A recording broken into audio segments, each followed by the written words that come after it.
9 avril au Kassai central, vous venez d'organiser une conférence de débat devant l'Auguste Assemblée de la communauté de l'ISA sur les thèmes échec électoral au gouvernement du Kassai central, un nouveau départ et l'ISA la victime. Qu'est-ce qui vous a poussé à choisir ces thèmes? Beaucoup, madame la journaliste, je crois. Ce soir, nous venons de boucler une conférence débat que nous avons organisée qui avait été cruciale. L'échec au gouvernement du Kassai central, un nouveau départ, et l'ISA la victime. J'ai choisi ce titre pour enfin m'exprimer devant la population centre-kassaïenne en général, particulièrement celle de l'ISA, qui fait partie d'une communauté où j'ai tiré mes origines. Vous savez, j'étais candidat de la province, Kassai central. Ça fait longtemps où je n'étais pas en contact avec la population et cette population voulait à tout prix écouter et savoir les enjeux qui se sont passés, qu'est-ce qui s'est passé, l'égalité des terrains et aussi les facteurs qui ont conduit à mon échec. C'était un moment pour moi de partager avec eux et présenter de quelle façon nous étions une victime de cet électorat par rapport à mon échec. Je rappelle encore que vous êtes un jeune notable de la province du Kassai central. Dans votre exposé, vous avez évoqué la question de l'organisation d'une table ronde dans les jours à venir. Je ne sais pas, c'est avec quelle intention Que nous avons voulu qu'à l'USA nous organisions une table ronde. Cette table ronde va permettre à que nous puissions venir. Vous savez, autour de toutes les questions que nous avons pu débattre, j'étais témoin. La population parle beaucoup de notre institution et cette population veut nous voir être unis. L'USA est répartie en 4 tribus. Alors, nous nous rendons compte qu'avec nous trouvons dans des difficultés, on n'arrive pas à s'entendre, on n'arrive pas à se parler, et nous manifestons que l'amour, mais la confiance en soi, nous n'en avons pas. C'est pourquoi je suggérerais par rapport aux questions de cette liste assemblée qui était ensemble avec nous, afin que nous organisions une table ronde. Cette table ronde va permettre à nous de réunir toutes les têtes pensantes, tous les anciens notables, les grands leaders d'opinion politique de la communauté de l'USA, originaire de la communauté de l'USA, afin que nous organisions, que nous refondons de quoi?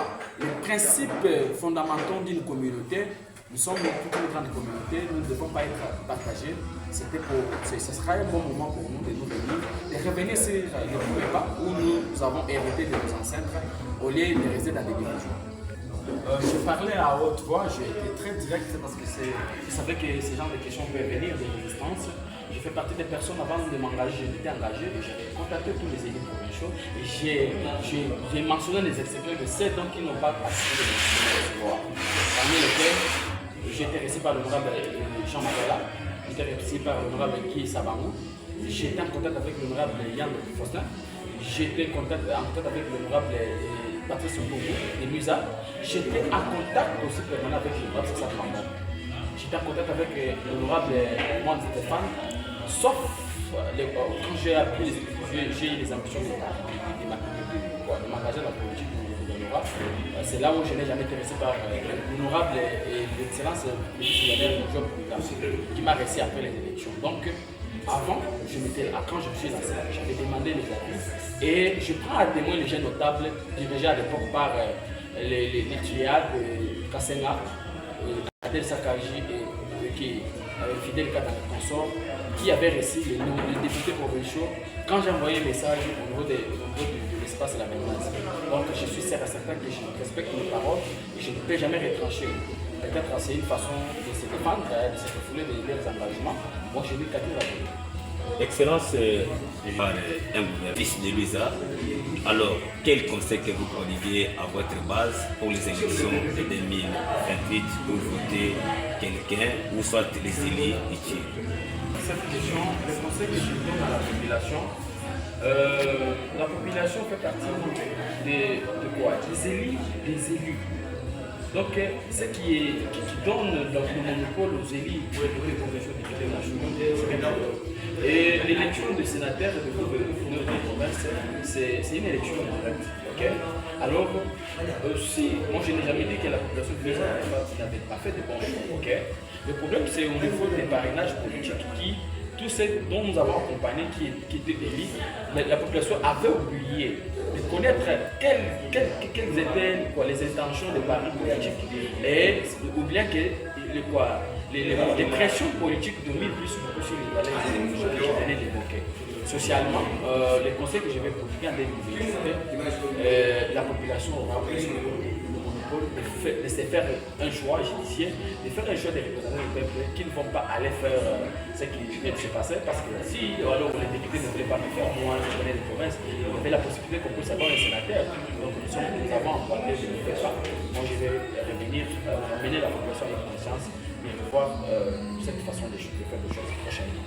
Excellence, ainsi que dans votre discours, presque à la fin, l'administrateur du territoire de Luisa vous a demandé de commencer par mener de petites actions qui vont vous permettre d'entrer en contact, en relation concrète avec la communauté.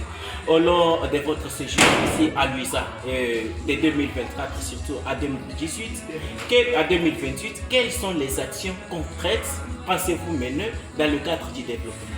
Politique, dès le départ, je fais un appel de mouvement citoyen. J'accompagne beaucoup la société civile et je suis un acteur de développement. Je suis en train de préparer, parce que je me suis déjà engagé dans la politique, c'est la politique. Je suis encore ici à Luisa. Je vais faire des trucs de façon afin que je me rencontre avec les leaders d'opinion, afin que je puisse identifier les besoins pour lesquels, étant individu sans politique, ce que je peux réaliser. Je crois qu'il y a un problème d'érosion au niveau des canaux.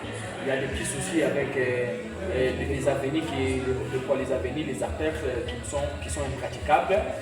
De toutes les façons, je suis engagé à suivre les traits. Il y a des situations, étant un acteur de la société civile et un acteur engagé au développement de la communauté, il y a des actions. Moi, je ne pourrais jamais déterminer. Je ne vais pas faire des offres ressenties par la population. Je préfère faire des offres ressenties par la population en rapport avec les besoins de civilisation. Donc, ces besoins citoyens, un jour, à un certain moment, pour la semaine, on va s'organiser, voir les besoins de la population, voir alors par rapport aux moyens que les besoins exprimés. Et si les besoins sont limités, à quelle façon les besoins sont limités, on pourra aller. Donc, je suis engagé, je vais me préparer à répondre favorablement à toute une jurisprudence politique de la communauté de l'Église. Donc, je serai engagé dans tous les domaines. Je suis engagé. Je pense que vous êtes un grand politicien dans notre province du Kassai. Il y a eu des échéances électorales et nous déplorons aujourd'hui avec les échecs de chaque séance électorale. Pensez-vous, vous avez parlé sur l'unité kassaïenne et Louloua, frère Louloua. Or, quel est l'impact pour ces échéances électorales dans notre territoire de Luisa par rapport à notre frère de Louloua et l'unité kassaïenne? Or, ceux qui sont à la base de l'échec, ce sont les députés, les grands élus de notre territoire de Luisa que nous avons, plupart, ce n'est que le député de Luisa. Je l'évoque chaque fois. Nous sommes des communautés, en termes général, qui sont beaucoup majoritaires, entre autres, l'unité kassaïenne et la communauté de Louloua. En rapport avec les problèmes d'église qui n'avancent pas, je n'ai jamais accusé les membres de la communauté de Louloua d'être les acteurs qui bloquent les catalyseurs de ce développement. Parce que tous ceux qui ont trahi l'UISA ne sont pas des Loulois, ils sont des frères de l'UISA. Tous ceux qui ont fait pivoter les projets d'action de la communauté de l'UISA, beaucoup de projets n'étaient pas, la communauté de Loulois n'était pas impliquée. Dès lors que nous faisons partie d'une communauté qui vient ici d'un district que nous connaissons au départ, le district de Louloua, où vous connaissez que la rivière Louloua que nous avons l'identité vient sincèrement de partager les territoires de tous ces coins. Donc nous tous nous sommes les Loulois. Le fait que les gens nous séparent, ça crée un peu de confusion. La communauté de Luisa est victime, cette façon d'être victime est causée par ses propres frères, ses propres fils et filles. Ne prenons pas nos frères Loulois, les mettre dans certaines choses qui ne vont pas nous avancer. Nous sommes les mêmes, nous sommes kassaïens, nous avons comme chef-lieu la ville de Kananga, nous sommes tous Loulois, il n'y a pas une différence entre nous. Donc si nous pouvons cohabiter ensemble, nous nous marions, nous vivons de façon sociale, nous avons un mode de vie que nous partageons ensemble, cela n'empêcherait pas qu'on puisse aussi travailler de façon politique dans une convergence normale. Derrière vous, on a vu la fondation Daniel Manunga. Quel rapport y a-t-il entre C'est le Saint-Sakana et la Fondation Daniel. Dès le départ, je suis le premier vice-président. Donc, le président, le cordeau territorial honoraire de la Fondation Daniel Manunga Académica. Et là, je suis le premier vice-président national de la Fondation Daniel par rapport à tout ce que j'ai fait comme activité au sein de la Fondation.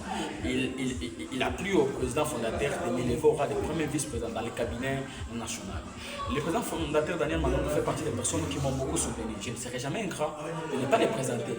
Avec la task force que je représente, donc nous travaillons ensemble.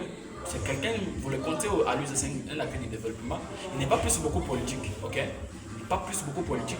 Il peut être politique de façon subjective mais objective. Daniel Manou, c'est quelqu'un qui est plus beaucoup social.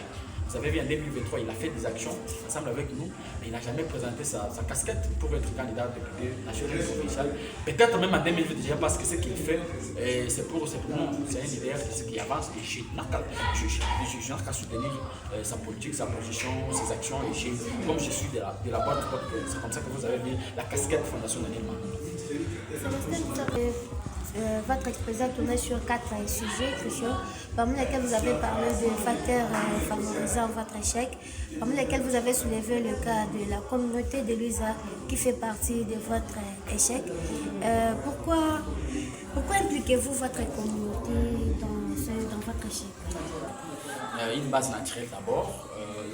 La communauté de l'USA, qui était ma base naturelle, n'a pas pu essayer d'obtenir, de profiter de cette opportunité de faire une monnaie de la province. Parce que si entre eux ils étaient soudés et que leurs 7 voix soudées venaient vers moi, je pourrais me faire quelque chose.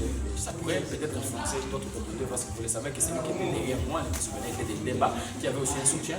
Et à Dimbélé, il y avait l'unité Kassaïen, à Kazouni, c'est des gens qui m'accompagnaient.